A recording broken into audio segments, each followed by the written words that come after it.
Hello everyone, আজকে দেখো এই বোনটা আমার কাছে এসেছে। ও কিন্তু এখন ট্রিটমেন্টের মধ্যে রয়েছে। আর ওর যে প্রবলেমটা, ওর হলো অ্যালোপেশিয়া। আমার যেরকম অ্যালোপেশিয়া ইউনিভার্সালিস, ওর হলো অ্যালোপেশিয়া এরিয়েটা, যার জন্য ওর মাথার চুল কিন্তু পুরোপুরি ঝরে গিয়েছিল। তো ও যেখানে ডক্টর দেখাচ্ছে, আগে যেখানে ট্রিটমেন্ট করেছিল সেখানে প্রচুর পরিমাণে স্টেরয়েড দিয়েছিল, যার জন্য ওরও বডি ওয়েট অনেক গেইন হয়েছিল।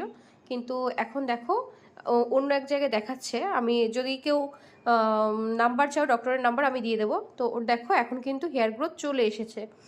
যেহেতু ও একটা প্রফেশনের মধ্যে আছে, ওকে বাইরে বেরোতে হয়, তো সেই জন্য ও আমার কাছে আজকে এসেছে। আর ও একটা উইক পছন্দ করেছে, তো ও পরে একটু তোমাদেরকে দেখাক। একটু পরো। মাথা তুলে না না, মাথা তুলতে হবে না, মাথা তুলতে হবে না। আমি পেছনের